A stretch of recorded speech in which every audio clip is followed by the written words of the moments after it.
L'enjeu du deuxième semestre sur les marchés, c'est le thème de l'émission, c'est le thème du moment pour les investisseurs. On va en parler avec deux invités à mes côtés en plateau pour cette édition de la mi-journée de Smart Bourse. Alice Ducrot qui est avec nous, banquière privée chez Bordier et compagnie à Paris. Bonjour et bienvenue Alice. Bonjour Grégoire. Nicolas Chéron nous accompagne également aujourd'hui. Bonjour Nicolas. Bonjour. Merci d'être là, stratégiste chez Zone Bourse. Parlons un peu de stratégie, de tactique, même peut-être de marché avec vous pour commencer. Nicolas, où en est-on? Alors hier, on a développé le concept de l'investisseur haussier fatigué.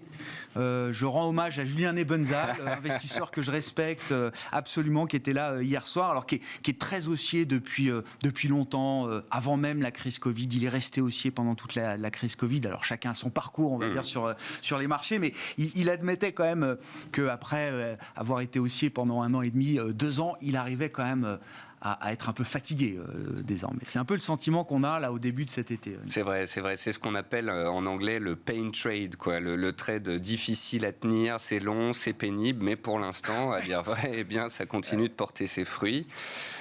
Alors, il y a quand même une petite modification par rapport à ce qu'on se disait ces derniers mois. On avait des indices qui montaient très fortement. Là, on s'est quand même stabilisé sur le CAC 40 sous les 6700 points. C'est les plus hauts historiques en cours de clôture mensuelle datant de l'an 2000, donc c'est pas non plus du petit seuil. Ce qu'on peut constater ces dernières semaines... Alors, je vais vous introduire un nouveau concept. Enfin, ça n'a rien de nouveau, mais pour moi, c'est le concept de la normalisation. Oui. C'est-à-dire qu'on est dans de l'exceptionnel, de l'historique. Quand on regarde les chiffres de croissance attendus au 2e, au 3e trimestre, on est dans de l'exceptionnel sur les anticipations d'inflation qui sont sur des plus hauts de 15 ans, les PMI européens qui sont à des plus hauts de 15 ans, les indices de sentiment des investisseurs. Donc, tout est au top du top. Et je pense que, voilà, on va peut-être avoir un retour à la normale, une inflexion, des chiffres chinois qui commencent déjà un petit peu à ralentir étant donné que c'était eux les premiers à être repartis. On peut sous-entendre que peut-être qu'en Europe et aux États-Unis aussi, on aura un nivellement par le bas, voilà, une stabilisation des chiffres d'entreprise, de la macroéconomie, etc. Du coup, moindre pression sur la Banque centrale. Parallèlement à ça, des taux d'intérêt qui retombent assez fortement. Tout le monde attendait 2%, on est à 35. Si on prend tout ce qu'on nous disait il y a 2, 3, 4 mois. Voilà, pour moi, ce boom économique, c'est pas le début des années 20. Quoi. C'est 6 mois. Ouais. Voilà. C'est un rattrapage. C'est de l'exceptionnel. C'est l'effet rebond, gros trou d'air, effet rebond, retour à la normale. Et la normale, c'est du ventre mou, historiquement. Donc, ce qui est pas mal, c'est que ça a permis aux indices de faire des petites rotations sectorielles. Ouais. On a eu des secteurs qui ont opéré des rattrapages là où la tech, alors la tech avait fait sa conso puis elle est repartie. Les bancaires ont souffert un petit peu de ce manque de dynamisme sur les taux et ont consolidé. Le luxe, depuis 2 semaines, qui était quand même très fortement monté, avait besoin de respirer. Donc voilà une sorte de stabilisation du marché. C'est plutôt calme, c'est plutôt propre. Il n'y a aucune peur, il n'y a pas de tension. Bon. Après, il faut dire aussi qu'il n'y a pas de volume et pas de volatilité. Là, il se passe vraiment absolument plus rien, quelle que soit la classe d'actifs, du bitcoin à l'argent, en passant par les actions. Est-ce que ces phénomènes de hausse qui s'épuisent après une séquence intense, effectivement, au moins depuis l'automne dernier, voire depuis le point bas de mars 2020, c'est-à-dire que c'est un peu le phénomène de la bicyclette, quoi. C'est-à-dire quand on arrête d'avancer, quand ça arrête de monter, très vite, on se demande si ça ne va pas commencer à baisser et voire à fortement baisser. C'est ça. Comment vous évaluez justement le risque d'accident sur les marchés? Vous avez l'air assez serein dans votre discours, Nicolas. On ne peut pas ne pas l'être, en fait. La situation actuelle est bonne. La phase de normalisation, vous dites, c'est pas un danger majeur, finalement, pour les investisseurs? Non, parce que ça va moins mettre la pression sur les banques centrales, qui vont pas devoir être dans l'urgence de devoir monter les taux, arrêter le QE. On sait aujourd'hui que la hausse des indices, c'est la hausse des bilans des banques centrales, concrètement. Donc, tant que le cash va, tout va. Donc, c'est assez spécial. Après... je commence à devenir méfiant quand même. Ouais. Voilà. Pour moi, 6700 points, 6800 points, moi qui fais un peu d'analyse technique, on a des beaux canaux haussiers sur les indices. À 6700 points, on a touché le haut de canal, on stabilise à plat. Alors vous le disiez, quand on ne monte pas, on baisse forcément. En fait, non, en bourse et notamment en analyse graphique, mais c'est bon de le rappeler à vos auditeurs. 80% du temps, un actif est sans tendance. Ouais. Et sur le CAC 40, lorsque ce dernier est sans tendance, eh bien c'est parfait pour des gens qui veulent faire du stock picking et donc aller chercher des dossiers qui vont opérer des rattrapages ou des dossiers qui vont surperformer.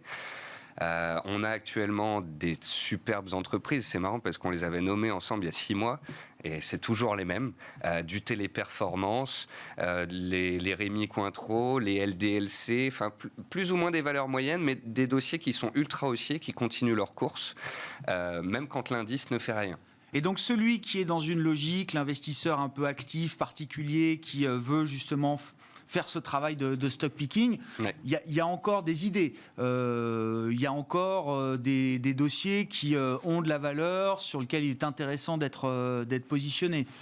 Je pense qu'il y a des dossiers, que je parlais d'LDLC il y a un instant, qui continuent de relever distribution de produits électroniques grand public. Ils vendent sur Internet, ils commencent à faire de la publicité en ce moment pour continuer d'avoir une bonne acquisition. Les membres du board ont encore renforcé leur position il y a quelques semaines sur le dossier, donc ça laisse entendre qu'ils sont quand même relativement confiants. Donc des dossiers comme ça, ou comme showroom privé dans le même style, ça c'est des dossiers qui sont intéressants. Après, c'est vrai que sur les thématiques qui ont été très utilisées ces derniers mois, là, ça piétine. Les matériaux de base, ça piétine. Les semi-conducteurs, ça piétine. Ça, on en parlait dès la fin d'année avec vous. Oui, déjà. Nous, on est dessus depuis novembre. On les voit piétiner, mais encore une fois, piétiner n'est pas forcément baisser. Non. Et on ne sait jamais qu'il y a encore une vague supplémentaire de hausse vers 6800 points. Donc pour l'instant, on regarde tranquillement. On a un coussin de performance, on va dire. Donc on ne se presse pas à sortir du marché, puisque, encore une fois, on entend souvent les gens dire « Ah oui, si ça baisse, j'achète. » Donc en fait, tout le monde veut acheter si ça baisse, et c'est pour ça qu'on ne fait que monter. S'il ne faut pas être pressé de sortir du marché, néanmoins, comment est-ce qu'on organise son portefeuille là, pour essayer de passer un été tranquille, pour ceux qui auront la chance de partir quelques jours toujours bien de quitter un peu les écrans de temps en temps aussi. Donc, comment est-ce qu'on organise son portefeuille Avant, Grégoire, à ce type de question, je donnais une réponse. Maintenant que j'ai rencontré quelques milliers d'investisseurs dans ma jeune carrière, il y a 1500 profils. Tout le monde fait différemment. Alors, la base, c'est de dire, vous voulez passer des vacances tranquilles et vous voulez pas être devant le smartphone à la plage et vous faire rouspiller. Faut peut-être tout simplement couper une partie des lignes spéculatives, encaisser celles où on a fait des beaux parcours, peut-être mettre des stops de protection sur certaines positions, vraiment pour pouvoir dormir tranquille, pour pouvoir aller faire du bateau dans les calanques. Il n'y a pas de réseau, on peut revenir 5 heures plus tard ou on peut revenir le lendemain. C'est ça qui est important. N'oublions pas que la tranquillité d'esprit créée par ce type de période permet à l'investisseur de revenir avec de nouvelles idées, avec des liquidités et de pouvoir encore mieux investir par la suite. Après, il y a une question de saisonnalité. Sur le S&P 500, de janvier à juin, la saisonnalité sur 30 ans, janvier à juin, on monte, juillet à octobre, on consolide et on finit l'année en fanfare. Donc, étant donné les niveaux de prix, étant donné le manque d'inertie qu'on a, il suffirait de pas grand-chose, notamment malheureusement peut-être des nouvelles concernant le variant XY, Delta, Gamma ou autre, qui pourraient peut-être, je ne sais pas, donner des petits contre-coups, mais pour partir en vacances, j'aurais tendance donc à créer une poche de cash. Et puis, on dit souvent, couvrez vos portefeuilles. Alors, un des produits les plus connus en France, c'est le BX4. On va shorter de l'indice. Souvent, les gens en prennent trop, ils rentrent mal. Du coup, c'est pas forcément... Donc, le tracker qui fait l'inverse du CAC 40. La baisse du CAC. En fait, plutôt que de couper des lignes dans votre portefeuille, et donc de moins souffrir d'une éventuelle baisse, vous allez acheter ce produit qui va monter quand le CAC 40 baisse. Du coup, si le CAC 40 monte, c'est comme une assurance. Vous avez payé votre assurance et puis vous lâchez quelques euros, mais vos valeurs sont montées à côté. Si le CAC 40 baisse, vos valeurs vont en souffrir, mais ce produit va monter et donc temporiser la chose. Je pense qu'à l'heure actuelle, il y a peut-être quelque chose de plus intéressant à faire, parce qu'il est complexe quand même de se mettre en face d'un train sur les indices boursiers. Oui, ça reste haussier, vous l'avez dit. Depuis 2 jours, depuis le début de la semaine, je parle justement des valeurs Covid. Eurobio, Biosinex, Novacite, Euromedis. On a Chargeur et d'autres, plus ou moins proches de la thématique Covid. Mais c'est des valeurs qui sont très intéressantes. Elles sont toujours haussières depuis un an. Elles ont publié des résultats absolument énormes au dernier trimestre. Et tout le monde s'est dit, le Covid, c'est terminé. Elles ont eu une belle croissance. Oui, c'est des boîtes qui, même sans Covid, en 2024-2025, vont avoir des bénéfices relativement importants et donc, en théorie, devraient avoir des belles valos. Mais depuis qu'elles ont publié leurs bons résultats récemment, elles ont été délaissées par le marché parce que les gens se sont dit c'est bon, tout le monde va être vacciné, on ne vend plus de matériel médical, on ne vend plus de masques, on ne vend plus de tests, etc. Alors que au quotidien, là, toutes les semaines, on fait des records de vente et d'utilisation de masques et de tests malgré cette hausse des vaccinations. Donc, si on doit apprendre à vivre le Covid, forcément les business Covid qui vont avec vont perdurer. Oui, ils vont perdurer. On ne sait pas combien on va avoir de variants. Est-ce qu'il va falloir s'habituer à cette maladie et l'avoir tous les ans?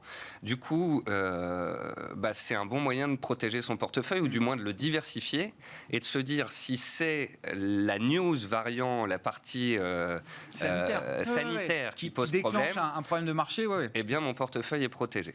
Voilà. Bon.